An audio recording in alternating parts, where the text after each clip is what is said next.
En la película Las horas más oscuras, dedicada al periodo de la operación de Dunkerque, hay una escena en la que Winston Churchill llama a Franklin Roosevelt para pedirle destructores y cazas, pero recibe una negativa debido al estatus neutral de los Estados Unidos de América. En su lugar, Franklin Roosevelt propone enviar caballos a los británicos en lucha vía Canadá. La conversación, aunque ficticia, refleja el espíritu de las negociaciones entre ambos líderes políticos, quienes en ese momento se comunicaban por correspondencia. Estados Unidos no quería involucrarse en el conflicto. La primera ayuda que recibirá el Reino Unido llegará 4 meses después de que sus fuerzas evacuaran Francia. El Congreso estadounidense asignará el primer paquete de ayuda a Ucrania 2 días después del comienzo de la invasión rusa a gran escala, el cual será entregado 2 días después, aunque los riesgos para Estados Unidos eran mayores que al comienzo de la Segunda Guerra Mundial. Recordemos que los suministros militares ya se enviaban antes del 24 de febrero, y esto se explica no tanto por la determinación, sino por la conciencia de las consecuencias de la indecisión. Por eso es sumamente importante que los estadounidenses comunes entiendan cuál es la esencia de la guerra entre Rusia y Ucrania y de qué lado está la verdad. En este contexto, la entrevista de Volodymyr Zelensky con el popular comentarista conservador estadounidense Ben Shapiro, con 7 millones de seguidores, es oportuna, ya que influye en esa parte de la audiencia que digamos es escéptica respecto a la ayuda a Kiev. Y aún así, a pesar de los acentos correctamente puestos en la entrevista y del mensaje adecuado en los comentarios que Ben Shapiro expresó después de la entrevista, me gustaría complementar algunas tesis del autor, que por cierto, demuestran de la mejor manera la razón de la falta de comprensión de la guerra ruso-ucraniana entre los republicanos en los Estados Unidos de América. ¿Cuáles son las principales conclusiones que saqué de la entrevista con el presidente Zelensky? ¿Recibí respuestas a todas las preguntas en la forma en que quería? No todas las respuestas a las preguntas me dejaron completamente satisfecho. Desconozco el destino de cada dólar estadounidense en Ucrania. No estoy seguro si se respondieron todas mis preguntas sobre los problemas de las elecciones y la corrupción en Ucrania.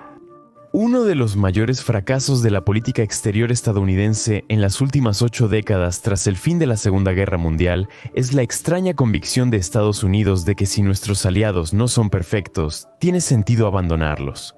Eso fue lo que pasó en Vietnam. Nuestros aliados no eran perfectos, así que los dejamos, y el Vietcong tomó el poder. Algo similar sucedió en Afganistán. Nuestros aliados, la Alianza del Norte y el gobierno afgano, eran muy imperfectos y corruptos, pero los del otro bando resultaron ser mucho peores. Comparar la retirada de tropas estadounidenses de Vietnam y Afganistán con la ayuda a Ucrania demuestra un malentendido de la situación actual. Pero primero, hablemos del dinero.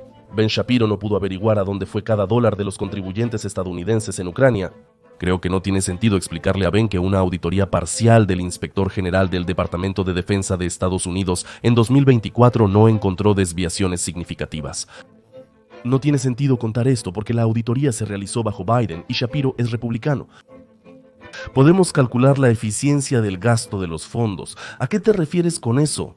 La guerra de Vietnam le costó a Estados Unidos el equivalente a $1 billón actuales, considerando la inflación desde los 111,000 millones gastados originalmente. La guerra en Afganistán requirió aún más, $2,3 billones. Todo el apoyo financiero y militar a Ucrania le costó a Estados Unidos $182,000 millones.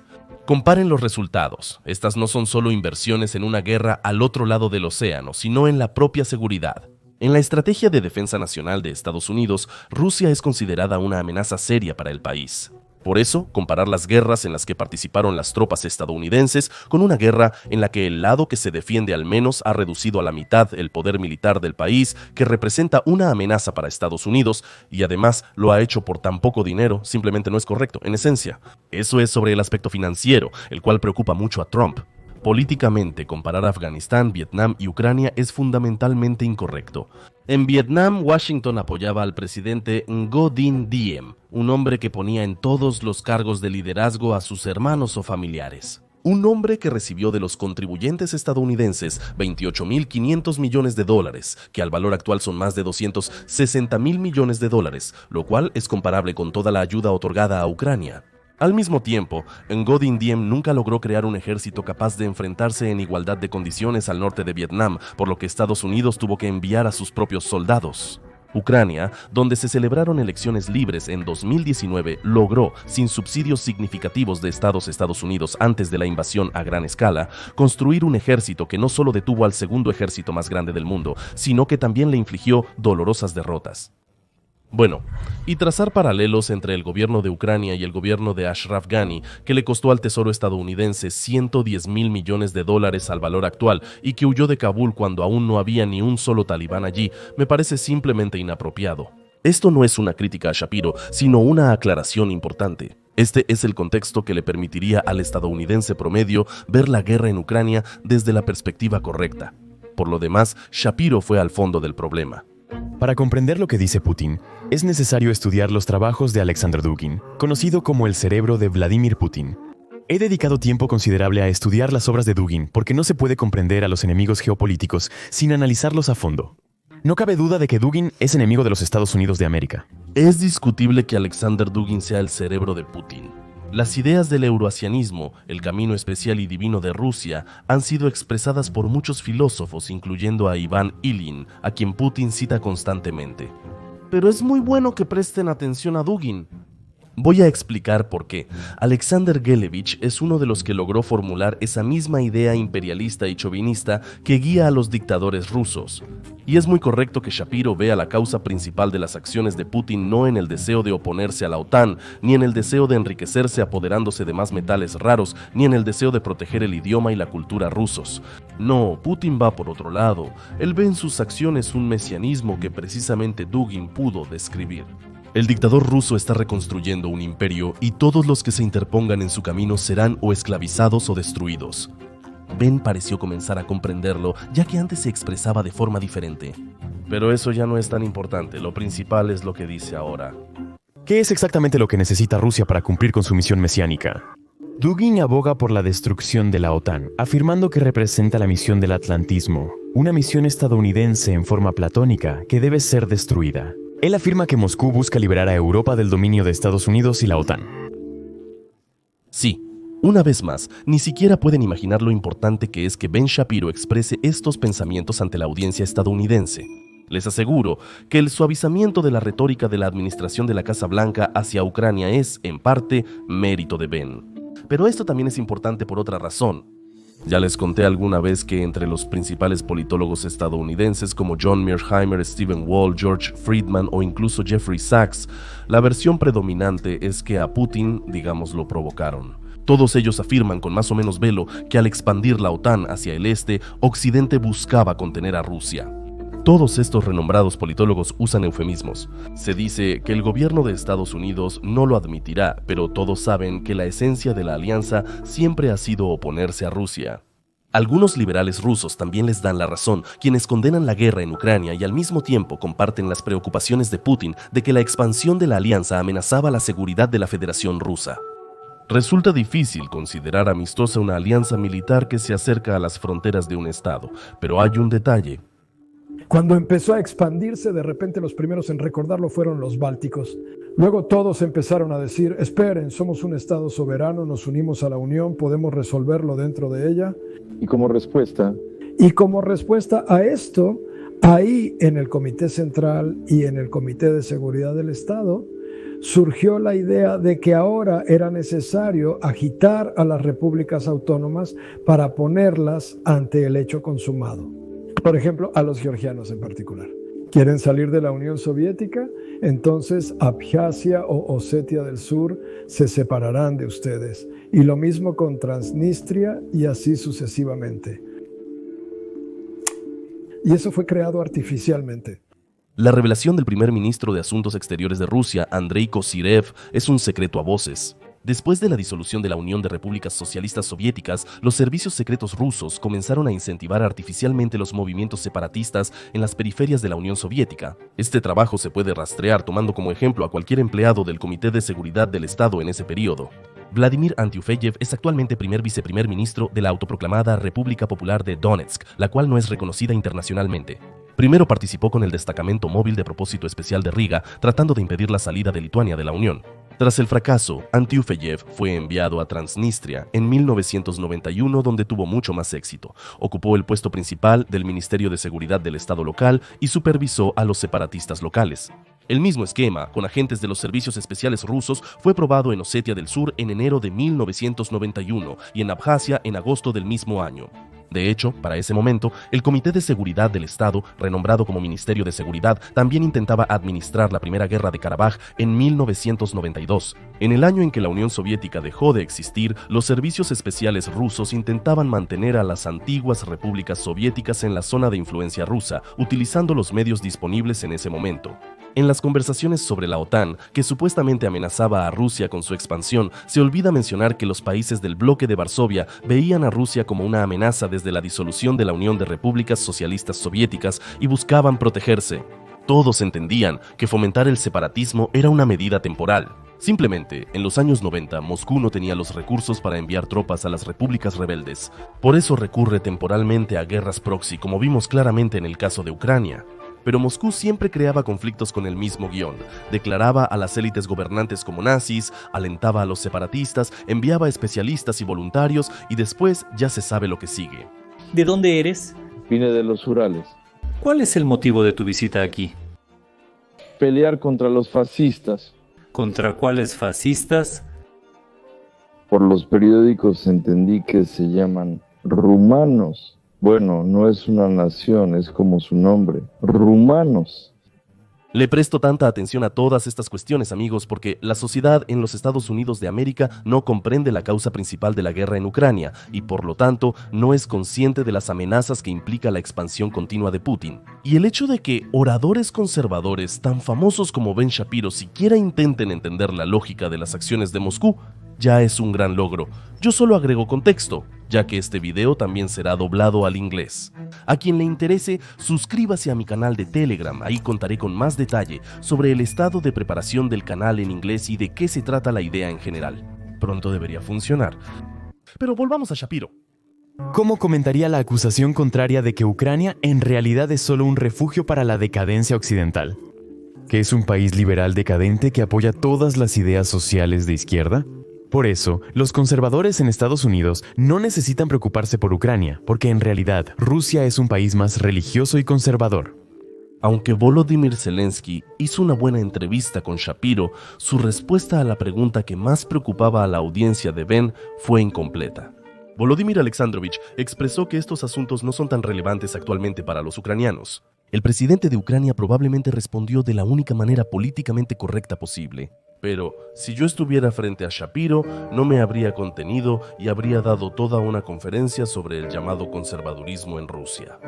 Porque Putin, gracias a la propaganda, realmente logró convencer a la derecha occidental de que la Rusia moderna es un bastión de los valores cristianos. Es una potencia que se opone a las tendencias de la izquierda globalista, a la política migratoria, a las ideas woke, a los transgénero y otros conceptos de diversidad, equidad e inclusión. Pero el chiste es que eso no es así en absoluto. Rusia será mañana el país más liberal del mundo en cuanto a uniones entre personas del mismo sexo, si en Estados Unidos comienzan a perseguir a las personas por su orientación no tradicional. Los organizadores del concurso advierten repetidamente al dúo ruso Tatu. En el escenario, nada de libertades. El concurso aún no ha ocurrido, pero su reputación ya está en riesgo. No habrá una Eurovisión conservadora en Riga. 48 años después de la creación de la Corporación Europea de Radiodifusión, este concurso cambiará. El dúo Tatu, dos jóvenes revolucionarias de 18 años, dirigidas por productores y técnicos, convocan multitudinarias ruedas de prensa y causan lamentos en los padres europeos por la rebeldía adolescente. Eurovisión le exige al grupo Tatu que se abstenga de realizar actos impactantes en el escenario. Claro, estoy exagerando y bromeando un poco, pero solo un poco. Quizás los 2000 no lo entiendan, pero la televisión rusa se indigna por el conservadurismo de Eurovisión, acusándolos de discriminar al supuesto dúo lésbico del grupo ruso Tatu. Pero hablando en serio, a Putin no le importa qué ideología usar para lograr su objetivo principal, restaurar el imperio. Por ejemplo, The Washington Post, al obtener una serie de documentos confidenciales, descubrió una conexión entre Moscú y activistas políticos en Alemania. De los datos filtrados se desprende que el Kremlin supervisaba y, por supuesto, financiaba las protestas del partido de derecha alternativa para Alemania y, atención, del partido de izquierda Die Linke, que se traduce como los de izquierda. Los tecnólogos políticos rusos trabajaron activamente para acercar a la derecha y la izquierda en Alemania con el fin de crear un movimiento poderoso que abogara por la cooperación entre Berlín y Moscú. Como resultado, el ala radicalizada de la izquierda, bajo el liderazgo de Sarah Wagenknecht, se separó del partido principal y se postuló por separado en las últimas elecciones al Bundestag. Por fortuna no sucedió, como dicen, estuvo cerca. Los periodistas, citando documentos, descubrieron qué narrativas promovía Moscú. La exigencia es levantar las sanciones a Rusia, poner en marcha el Nord Stream y dejar de ayudar a Ucrania. Dejaré el enlace a la investigación en la descripción, ya entendieron la idea. A Putin no le importa si colabora con la izquierda o la derecha. Su objetivo principal es dividir la unidad en Europa y en los distintos países de la Unión Europea. Fuente. Una fuente de seguridad de The Washington Post cree que algunas protestas en Alemania realmente fueron iniciadas por estrategas políticos rusos. De esta manera, los lemas de los documentos del Kremlin obtenidos por la inteligencia se usaron en protestas en Leipzig y Neustrelitz. Lo más destacable es que el Kremlin probablemente pretendía formar un nuevo movimiento político en Alemania. Se suponía que se iba a reformatear el partido Alternativa para Alemania, unirlo con las fuerzas de izquierda y crear el Partido de la Unidad Alemana, capaz de obtener la mayoría en las elecciones. También, si recuerdan, les conté cómo a través de Rusia y Bielorrusia, Putin introduce migrantes en Europa y cómo al mismo tiempo alimenta los sentimientos antimigrantes en el viejo continente. De hecho, no entiendo en absoluto cómo Ben Shapiro puede hacer preguntas sobre las ideas de derecha en Rusia si los principales aliados del Kremlin en su guerra resultaron ser dos regímenes comunistas, el chino y el norcoreano, así como Irán encabezado por el líder espiritual. Aquí algunos podrían preguntarse, ¿y si en realidad Putin es de izquierda y no está reconstruyendo un imperio, sino un país de soviets? Una vez más, a él no le importa con quién aliarse para lograr sus objetivos, ya sea con la izquierda, derecha o cualquier otro. El régimen del Kremlin nunca ha sido defensor no solo de los valores tradicionales, sino de ningún tipo de valores. Putin puede llamarse a sí mismo nacionalista, pero fue precisamente con sus acciones que en Rusia se creó una clase privilegiada de minorías nacionales que gozan de derechos ilimitados. Me refiero a los Kadyrovtsi y al propio Ramzan Kadyrov, quien es el jefe de una de las regiones más subsidiadas. Simultáneamente, Kadyrov obtiene las mejores oportunidades para el saqueo empresarial. Estados Unidos se indigna porque un afroamericano puede robar una tienda y lo dejan ir. Me gustaría ver su reacción si supieran que en Rusia, un caucásico barbudo puede intentar apoderarse de un equivalente de Amazon y no le pasa nada. Una vez más, a Putin le desagrada cualquier ideología que no sirva a sus objetivos. Y la mejor prueba de este hecho es este discurso supuestamente del principal ideólogo del dictador del Kremlin. Existe una facción socialdemócrata traidora, el Partido Comunista de la Federación Rusa, que está cediendo las posiciones del socialismo, las posiciones del trabajo y defiende los intereses de la gente trabajadora. Y eso en realidad es una tragedia. Sí, ese es el mismo Alexander Dugin en el Congreso del Partido Comunista Rusia Laboral, indignado porque el Partido Comunista de la Federación Rusa traicionó los ideales del leninismo-comunismo. No hay nada sorprendente en esto, ni siquiera es una imitación de las tendencias políticas. Simplemente, Putin, Dugin, Xi Jinping, Kim Jong-un y el ayatolá iraní no están unidos por alguna ideología o visión del mundo. Lo único que los une es el odio. Odio hacia aquellos ante quienes perdieron, ya sea la Guerra Fría, la confrontación económica o la ideológica. A estas personas las mueve el revanchismo, y Occidente debe entender esto lo antes posible, de lo contrario será demasiado tarde. Se está formando una coalición alrededor de Rusia sobre el tema de Ucrania. Se han avistado drones iraníes, soldados chinos y norcoreanos en el campo de batalla en el este de Ucrania. Durante esta guerra se está formando una coalición, y por eso, cuando hablan de crear una coalición antiestadounidense, esa coalición se está formando en el campo de batalla. Quizás quiere comentar al respecto. Siempre me ha sorprendido que Estados Unidos como que busca un enfoque hacia los rusos. Les agradezco su deseo de ponerle fin, pero quiero que me comprendan bien. Los rusos siempre querrán y desearán la destrucción de Estados Unidos como líder, la destrucción de la economía estadounidense. Créeme, nacimos en la Unión Soviética y nos lo contaban en las escuelas. Esa es la política de la Unión Soviética, es la política que hoy está trayendo de vuelta a Putin. Sí, y aquí el presidente ucraniano pone los acentos correctamente, son palabras que no quieren escuchar en Occidente. Específicamente, el silencio aumenta al alejarse de las fronteras de la Federación Rusa. Porque en los países bálticos se entienden perfectamente que esto no es una confrontación entre liberalismo y conservadurismo, no es una confrontación entre valores tradicionales y neoliberalismo, ni siquiera es geopolítica. Desde su perspectiva, a Rusia le beneficiaría comerciar, prosperar, desarrollarse y, a través del poder blando, atraer a los ex-estados aliados a su esfera de influencia. No, es más complejo. Putin está motivado por un sentido mesiánico que él mismo se ha atribuido, y personas como Alexander Dugin solo le proporcionaron una base teórica generosamente aderezada con misticismo, religión y teorías de conspiración. Pero el objetivo de esta misión es bastante prosaico, consiste en esclavizar, conquistar y destruir.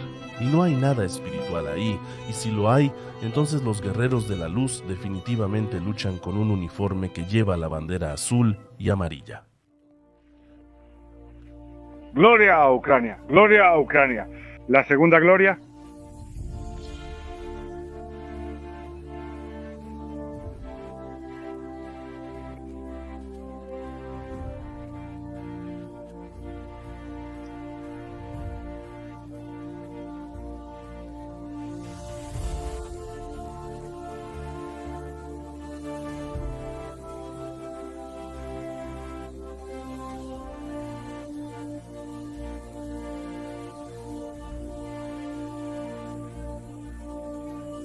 Mientras escribía este video, se me ocurrió este aforismo. En una dictadura, la verdad sirve al poder. En una democracia, el poder está obligado a servir a la verdad. Entiendo cuántas objeciones esto puede causarles. Yo tampoco considero que esta afirmación sea una verdad absoluta, pero simplemente cuando veo cómo cambia la retórica de la Casa Blanca, cómo cambia la retórica de Trump, quien hasta ayer llamaba a Zelensky dictador y comprendía los ataques con misiles de Rusia contra edificios residenciales, y hoy Donald claramente suaviza su mensaje, no puedo dejar de notar el hecho de que al final de cuentas las instituciones democráticas funcionan. Si periodistas, blogueros, columnistas y ciudadanos estadounidenses no hablaran sobre la guerra en Ucrania, Donald Trump difícilmente cambiaría su enfoque respecto a Rusia y Ucrania. Y ahora parece que aparece un rayo de esperanza, así que seguimos haciendo lo que debemos. Aunque como siempre ustedes deciden si estar o